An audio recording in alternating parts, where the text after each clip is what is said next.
ketika ada manusia yang tidak memakai pakaian, atau bahasa ekstrimnya adalah ketika tidak menutup aurat, maka jawabannya hanya dua.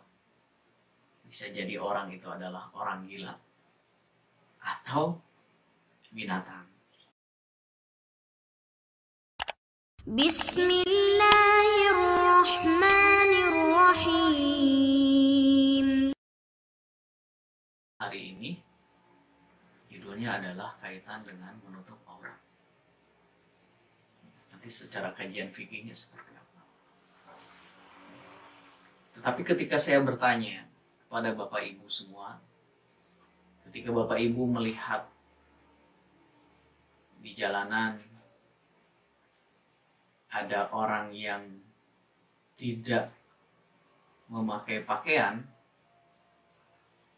jawaban kita pasti mengatakan bahwa orang itu adalah orang gila.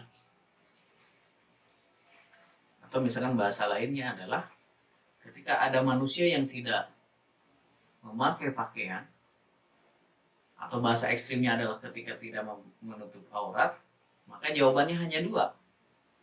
Bisa jadi orang itu adalah orang gila atau binatang. Ya. Karena binatang tidak memakai pakaian. Nah, untuk itu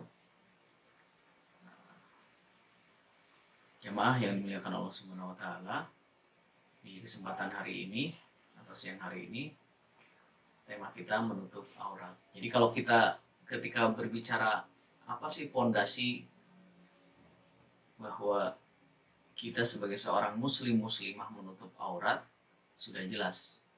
Tadi cerita bagaimana Nabi Adam alaihissalam dan istrinya dalam surat Al-A'raf.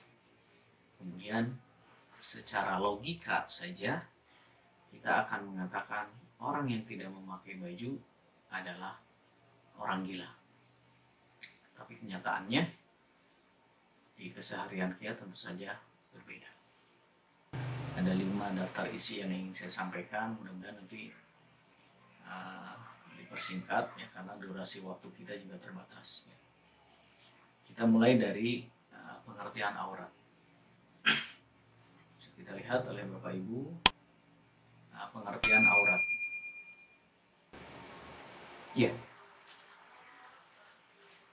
ada banyak sebenarnya definisi aurat itu. Saya mengambil dari 3 definisi.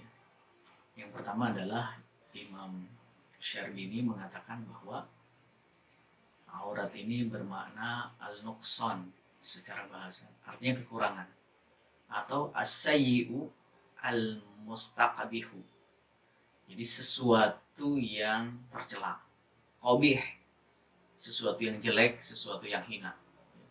Disebut seperti itu karena menyebabkan celaan jika terlihat. Ini definisi yang pertama. Definisi yang kedua apa? Yakni sawatu al-insan wa kullu ma yustahya minhu. Jadi aurat adalah sesuatu yang menyebabkan yustahya minhu, yang menyebabkan manusia itu malu. Itu aurat. Kalau definisi yang pertama tadi sesuatu yang jelek, sesuatu yang menyebabkan manusia itu mendapatkan celaan.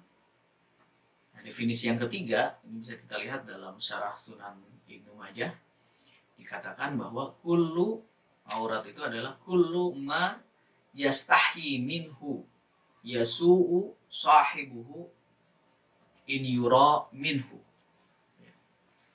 Jadi setiap yang menyebabkan seseorang itu yastahyi, malu, dan membawa aib bagi pemiliknya, in yura, jika terlihat. Artinya bisa kita simpulkan dari 3 definisi aurat ini bahwa sesungguhnya Allah Subhanahu wa taala memerintahkan kita sebagai umat Islam untuk menutup aurat itu sudah jelas. Artinya menutup aib kita, supaya kita tidak mendapatkan celaan, supaya kita terhormat di hadapan manusia, terlebih di hadapan Allah Subhanahu wa taala, dan supaya aib kita tertutup. Ini sesuatu yang sangat baik. Jadi kalau misalkan kita menemukan hari ini ada orang yang tidak menutup aurat, baik itu laki-laki ataupun perempuan, sesungguhnya dia sedang memperlihatkan aibnya. Sesungguhnya dia sedang membuka kejelekan-kejelekannya. Sesungguhnya dia sedang mengobral ya, semua yang seharusnya dia tutupi.